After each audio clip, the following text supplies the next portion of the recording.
एक ऐसे साम्राज्य की कल्पना करते हैं जो पहाड़ों के बिल्कुल पाताल में बसा हुआ है। एक ऐसी दुनिया जहां किसी ने शायद कभी आसमान नहीं देखा है, ना ही समुद्र की लहरों को कभी महसूस किया है। इसे खास दूर कहते हैं। हाँ, और वहाँ रहने वाले जो ड्वार्फ्स हैं यानी बौने, उनके लिए जीवन का मोल बस एक ही चीज़ से तय होता है कि भाई आपने खदानों से कितना सोना निकाला या कितनी मजबूत कुल्हाड़ियाँ बनाई। बिल्कुल, या फिर आपके परिवार की जो सदियों पुरानी विरासत है वो उन पत्थरों पर कितनी गहराई से उकेरी गई है। मतलब देखा जाए तो ये एक ऐसा समाज है जो सिर्फ सरवाइव करने में और भौतिक संपदा जमा करने में माहिर है। सही बात है, पर इसी अंधेरी दुनिया में बोरिन आयरन फुट नाम का एक ड्वार्फ है जो बाकी सबसे बिल्कुल ही अलग दिशा में सोच रहा है। उसका दिमाग अलग ही लेवल पर चल रहा है। हाँ, वही तो।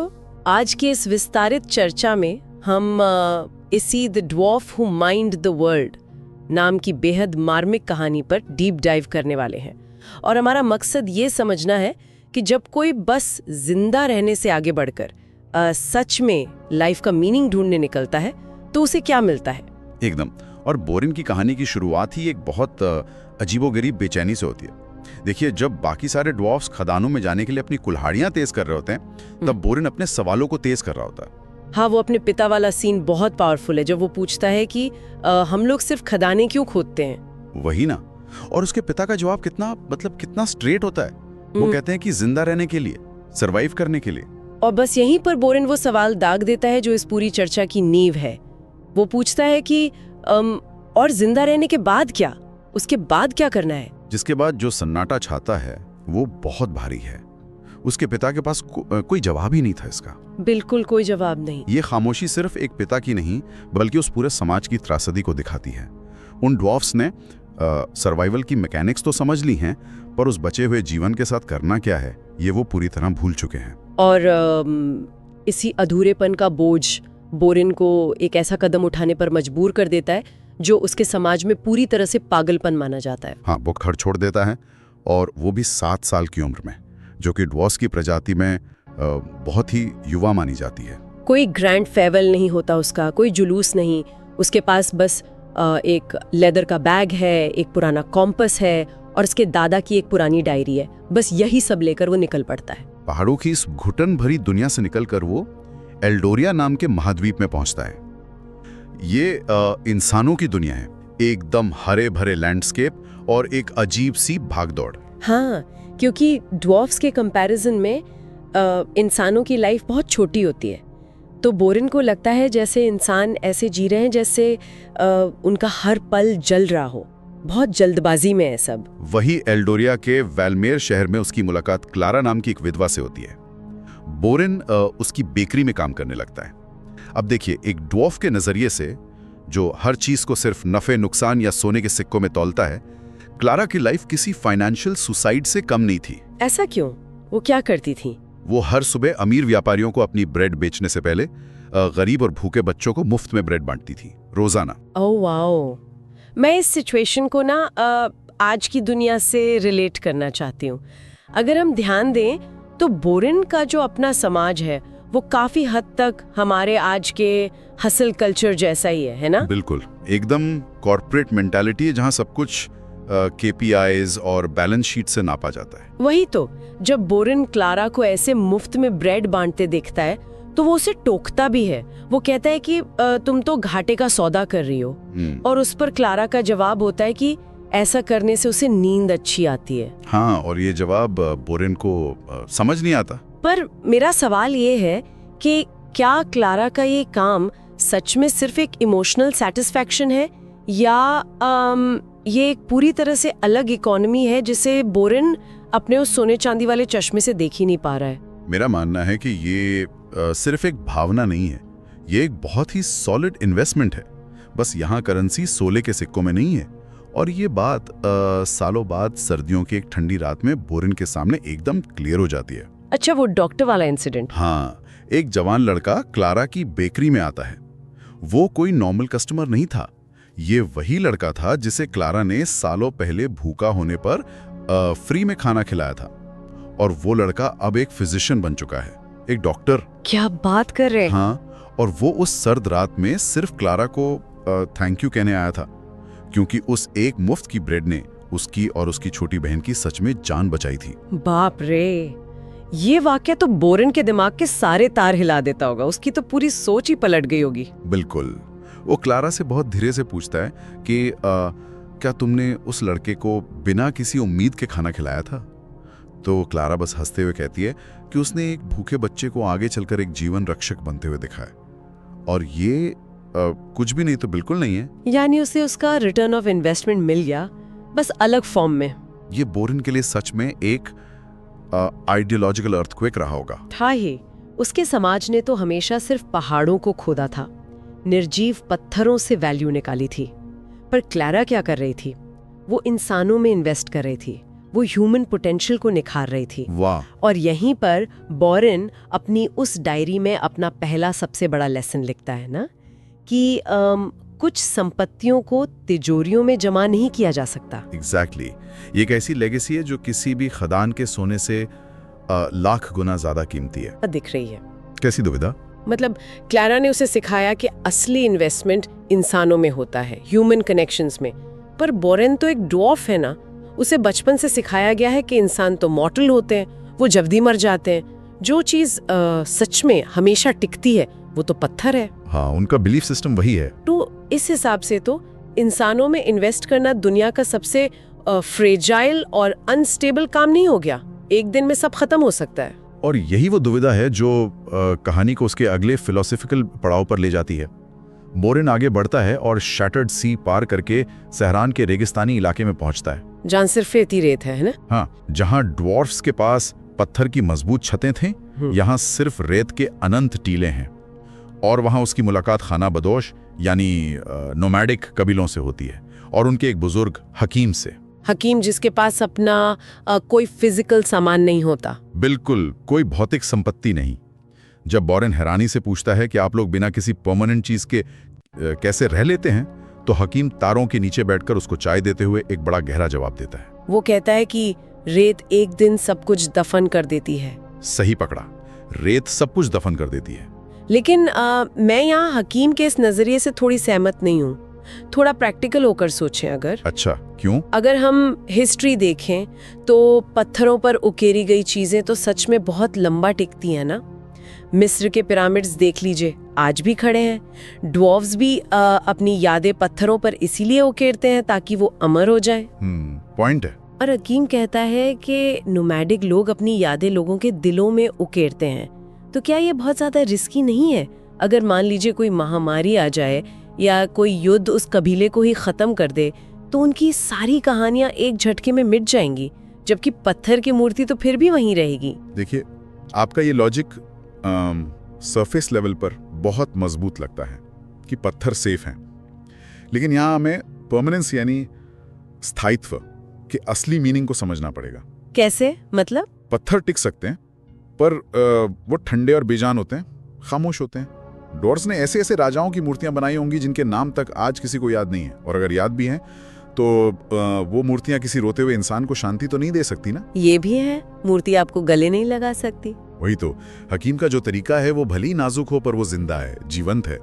जब बुरीन रात में उस कबीले को आग के चारों तरफ गाते और हंसते हुए देखता है, तो वो ये फील करता है कि उनके पास भले ही कोई महल नहीं है, फिर भी उनकी हंसी उस पूरे रेगिस्तान में गूंज रही है। उनकी यादें आने वाली जनरेशन के खून में दौड़ रही हैं।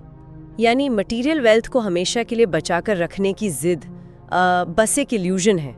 हम सामान इकट्ठा करते हैं ये सोचकर कि वो हमें अमर कर देगा, पर एंड में वो बस मिट्टी या पत्थर के बेजान ढेर बनकर रह जाते हैं। एग्जैक्टली। और ठीक इस मोमेंट पर बुरीन एक और बड़ा लेसन अपनी डायरी में लिखता है। वो लिखता है कि घर शायद वो जगह नहीं है जिस पर आपका मालकाना हक हो, बल्कि घर वो जगह है जहां लोग आपको प्यार से याद रखें। कितनी प्यारी लाइन है, घर वो जगह है जहां लोग प्यार से याद रखें।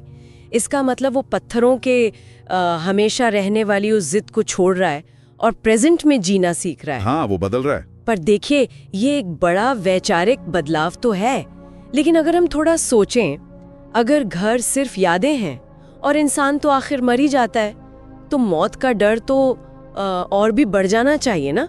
और ये डर बोरेन का अगला टेस्ट बन जाता है, जहां तक मुझे ध्यान है। बिल्कुल, उसकी यात्रा उसे नोरवायल के बर्फीले महाद्वीप तक ले जाती है, जहां नेचर अपने सबसे ब्रूटल फॉर्म में है। एक बड़ा खतरनाक ब्लिजर्ड आता है और बोरेन एक अबैंडन्ड वॉच टावर में फंस जाता है। पूरे 8 दिनों तक फंसा रहता है वो वहां। हाँ, और उसके साथ वहां ईरा नाम की एक इंजर्ड शिकारी भी होती है। वो वॉच टावर एक तरह से मौत का इंतजार करने की जगह बन गया था, क्योंकि खाना खत्म हो रहा था और आग जलाने के लिए लकड़ियां भी नहीं बची थी। बोरेन को वहां सच में मौत का डर लगने लगता है ना। वो बहुत डरा हुआ था उस वक्त, पूरी तरह पैनिकी था। पर तभी वो नोटिस करता है कि ईरा, जो पहले से पूरी तरह घायल है, उसे मौत का कोई खौफ नहीं है। उसके फेस पर एक अजीब सी शांति है। और जब बोरेन उससे इस बारे में पूछता है तो ईला का जवाब कहानी का एक और टर्निंग पॉइंट बन जाता है। वो कहती है कि मुझे मौत से डर लगता है, पर मुझे अपनी लाइफ को बर्बाद करने से ज्यादा डर लगता है ना? कितनी पावर है इस लाइन में। सच में। मैं इसको एक रोजमर्रा के एग्जाम्पल से समझाती हूँ। ये वैसा ही है जैसे वीडियो गेम प्लेयर्स करते हैं। जब वो आरपीजी गेम्स खेलते हैं तो पूरे गेम के दौरान वो हेल्थ पोशंस और वेपन्स बस सेव करके रखते जाते हैं। हाँ, वो हमेशा ये सोचते हैं कि इनकी जरूरत आगे पड़ेगी। वही ना, उन्हें लगता है कि फाइनल बॉस फाइट में काम आएंगे, तो वो हर रिस्क से बचते हैं, पूरा गेम सेफली खेलते हैं। पर फिर अचानक गेम एंड हो जाता है और तब उन्हें एहसास होता है कि वो आइटम्स बचाने के चक्कर में उन्होंने गेम का असली मजा तो लिया ही नहीं। ये बहुत ही बढ़िया एनालॉजी है। बोरेन की जिंदगी भी खैसडोर के उन अंधेरी खदानों में बिल्कुल ऐसी तो थी। उसने अपनी पूरी लाइफ सिर्फ आगे के लिए बचाने में, सरवाइव करने की तैयारी में ही निकाल दी। उसने तो कभी सच में जिया ही नहीं। एकदम सटीक ऑब्जर्वेशन है। और एरा की पूरी लाइफ इस वीडियो गेम वाले एग्जाम्पल की ठीक उल्टी है। जब वो दोनों उस वॉच टावर में थे, एरा अपने मरे हुए पति के बारे में बात करती है, उन खतरनाक पहाड़ों की बात करती है जहां वो दोनों गए थे। वो अपनी हार, अपनी जीत, दोनों के बारे में खुलकर बोलती है। जिसका मतलब वो दर्द से भाग नहीं रही थी। बिल्कुल नहीं। उसके शरीर पर जो चोट के निशान थे, वो उनको अपनी हार नहीं मानती थी। वो दर्द की बात ऐसे करती है जैसे हर चोट इस बात का प्रूफ हो कि उसने सच में एक फुल लाइफ जिए। बिना रिस्क के कोई रियल एक्सपीरियंस नहीं होता। यानी वो दर्द और नुकसान को एक कीमत के रूप में एक्सेप्ट कर रही थी। राइट। लाइफ जीने की कीमत। और इरा का ये पूरा एटीट्यूड बोरेन को अंदर तक हिला देता है। जब तूफान शांत होता है और वो दोनों बच जाते हैं, तब बोरेन को एक बहुत भयानक रियलिटी चेक मिलता है। कैसा रियलिटी चेक? उसे रियलाइज होता है कि बिना किसी रिस्क के, बिना दर्द और डीप एक्सपीरियंसेस के अगर आप बस जी रहे हो तो वो सिर्फ एग्जिस्ट करना है, जीना नहीं। वो अपनी अब तक की उस सेफ लाइफ को देखता है और उसे उसमें एक बहुत बड़ा खालीपन नजर आता है। फ्यू। अब इस पॉइंट से ये जर्नी अपने फाइनल और सबसे मिस्टीरियस चैप्टर में एंट्री लेती है। देखिए, कई दशक बीत चुके हैं। बोरेन अब बहुत बूढ़ा हो चुका है, उसकी दाढ़ी पूरी सफेद हो चुकी है और जूतों का तो बुरा हाल है। उसने तो पूरी दुनिया ही देख ली ना तब तक। हाँ, उसने प्रैक्टिकली दुनिया का हर रंग देख लिया। वो पुराने खंडर देखे, उन ईस्टर्न आइलैंड्स के मछुआरे देखे और संगमरमर के शहरों के फिलोसोफर्स भी देखे। उसने अमीर राजाओं को बड़ी दर्दनाक मौत मरते देखा और टूटी फूटी छतों वाले भिखारियों को ठहाके लगाते देखा। हर कोई किसी न किसी तरह लाइफ का मीनिंग ही ढूंढ रहा था। एग्जैक्टली। और फिर एंड में वो दुनिया के बिल्कुल छोर पर पहुंचता है, क्लिफ्स ऑफ मायर। ये एक ऐसी जगह है जहां बस समंदर की लहरें खरशते पत्थरों से बार बार टकराती रहती हैं। बोरेन वहां लगातार 3 दिन तक अकेले बैठा रहता है, कुछ नहीं करता, बस उन लहरों का शोर सुनता रहता है। और तीसरे दिन वो कुछ ऐसा करता है जो उसने अपनी इस सालों लंबी यात्रा में कभी नहीं किया था। वो डायरी खोलता है ना? हाँ, वो अपनी दादा की वही पुरानी डायरी खोलता है जो वो खास दूर उनसे निकलते वक्त लाया था। और उसके पिछले कवर में एक हिडन पेज था, एक छिपा हुआ पन्ना जो उसने उस दिन तक नहीं देखा था। और जहां तक मुझे लाभ है, उस पन्ने पर उसके दादा ने लिखा था, मेरे पोते, अगर तुम इसे पढ़ रहे हो तो इसका मतलब है कि तुमने खदान की जगह सड़क को चुना है। और आगे वो लिखते हैं कि मैं भी यही मानता था कि जीवन का अर्थ कोई ऐसी चीज है जिससे बाहर खोजा जा सकता है, जैसे पत्थरों में सोना मिलता है वैसे ही। लेकिन मैं गलत था। Meaning is not found, it is made. अर्थ खोजा नहीं जाता, उसे बनाया जाता है। बिल्कुल यही अल्फाज थे। अब देखिए, यहाँ रुककर एक बहुत ही लॉजिकल और प्रैक्टिकल सवाल पूछना बनता है। अगर वो पन्ना उसकी पूरी यात्रा के दौरान उसी की जेब में पड़ा था, तो उसने इतने दशक इस दुनिया की खाक क्यों छानी, अपना पूरा यूथ, पूरी लाइफ क्यों वेस्ट की इसमें? क्या वो डायरेक्टली सच को नहीं समझ सकता था घर बैठे? ये सवाल आना बहुत ही नेचुरल है, पर इसका जवाब ना ह्यूमन साइकोलॉजी और हमारी लर्निंग प्रोसेस में छुपा है। देखिए, नॉलेज सिर्फ अल्फाज पढ़ लेने से आपके अंदर नहीं आती। अच्छा, तो कैसे? अब मान लीजिए अगर बोरिन ने अपनी यात्रा के पहले दिन ही उस खदान के अंदर वो पन्ना पढ़ लिया होता, तो क्या होता? क्या वो सच में समझ पाता कि अर्थ बनाया जाता है का क्या मतलब है? मैं सोच रही थी कि शायद समझ जाता, पर हाँ, अब लग रहा है कि नहीं, क्योंकि तब उसके दिमाग में अर्थ का मतलब सिर्फ खोदना और सोना निकालना ही था। वही ना, उस वक्त उसके पास इस डीप फिलोसॉफिकल थॉट को समझने के लिए एक तरह से मेंटल वोकैबुलरी ही नहीं थी। ओह, यानी उन शब्दों का कोई मतलब ही नहीं था जब तक कि उसके पास उन्हें महसूस करने का एक्सपीरियंस ना हो। 100%। उसे वो लंबी यात्रा उस डायरी का पन्ना खोजने के लिए नहीं करनी पड़ी, बल्कि खुद को उस पन्ने को पढ़ने और समझने के लायक बनाने के लिए करनी पड़ी। वाओ, ये बहुत पावरफुल पॉइंट है। आप ये तब तक नहीं समझ सकते कि अर्थ कैसे बनाया जाता है जब तक आप क्लारा को उस मुफ्त ब्रेड से किसी की जिंदगी बनाते हुए ना देख लें, या हाकिम को अपने दोस्तों के साथ तारों के नीचे बैठे हुए ना देख लें। आयरा के दर्द और साहस को सुने बिना वो कभी इस सच को ग्रास्प ही नहीं कर पाता। तभी बोरिन वहां उस क्लिफ पर रोने लगता है, क्योंकि उसे फाइनली ये बात समझ आ जाती है कि लाइफ का मीनिंग कोई हिडन ट्रेजर नहीं है, या कोई एक आखिरी बड़ा साधु वाला जवाब नहीं है जिसके पीछे वो जिंदगी भर भाग रहा था।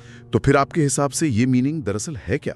मेरे हिसाब से ये मीनिंग बस कनेक्शन है, जुड़ाव है लोगों से। ये वो क्लारा की बांटी हुई रोटियां हैं, ये तारों के नीचे हाकिम वाली चाय है, ये आयरा की करेज वाली कहानियां हैं। मीनिंग का मतलब शायद यही है कि आप गहराई से लोगों को प्यार करें, पूरी ऑनेस्टी से अपने दुखों को फेस करें और दूसरों की मदद करें। और सबसे बड़ी बात, जाने से पहले आने वालों के लिए थोड़ी सी गर्माहट छोड़ जाएं। और सच कहूं तो इस रियलाइजेशन के बाद बोरिन की तलाश भी पूरी तरह रुक जाती है। वो बस बड़ी शांति से उस विशाल समुद्र को देखता रहता है और पहली बार खुल के मुस्कुराता है, क्योंकि अब उसे और कहीं भागने की जरूरत थी नहीं। ये जर्नी वाकई हमें खदानों की उस अंधेरी संकरी दुनिया से निकालकर एक खुले आसमान और ह्यूमन एक्सपीरियंसेस तक ले आती है।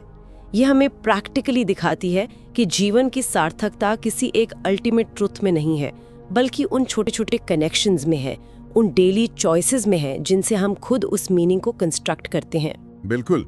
और आज के इस इंफॉर्मेशन ओवरलोड और रेस वाले दौर में, जहां हर कोई कुछ बड़ा, कुछ ग्रैंड अचीव करने की अंधी दौड़ में लगा है, वहां ये कहानी एक बहुत ही ज़रूरी ठहराव लाती है लाइफ में। ये एक आईना दिखाती है कि हमारे पुराने सक्सेस के जो पैरामीटर्स हैं वो शायद पूरी तरह से गलत हैं। सही बात है। पर देखिए, इस पूरी और विस्तृत चर्चा को रैप अप करने से पहले मैं लोगों के सामने एक ऐसा थॉट रखना चाहती हूँ जो इस कहानी के इस हैप्पी एंडिंग को शायद थोड़ा चैलेंज करता है। अच्छा, वो क्या है? देखिए, बोरिन के दादा ने उसके लिए वो डायरी छोड़ी थी, है ना? और उस हिडन पेज ने एंड में आकर उसको एक तरह का क्लोजर दे दिया, उसकी लंबी जर्नी को जस्टिफाई कर दिया। हाँ, उस नोट से उसे बहुत शांति मिली। पर मेरा सवाल सुनने वालों के लिए ये है कि जरा सोचिए, अगर बोरिन के दादा ने उस डायरी के पीछे वो आखिरी पन्ना कभी लिखा ही ना होता, तो क्या होता?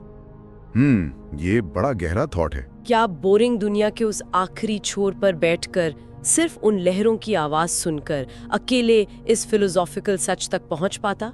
या फिर क्या लाइफ के मीनिंग को समझने की हमारी जो कैपेसिटी है वो पूरी तरह से उन स्टोरीज और उस विरासत पर डिपेंड करती है जो हमारे एंसेस्टर्स हमारे लिए छोड़ जाते हैं? यानी अगर हमारे पास कोई बेस ना हो तो क्या होगा? एग्जैक्टली।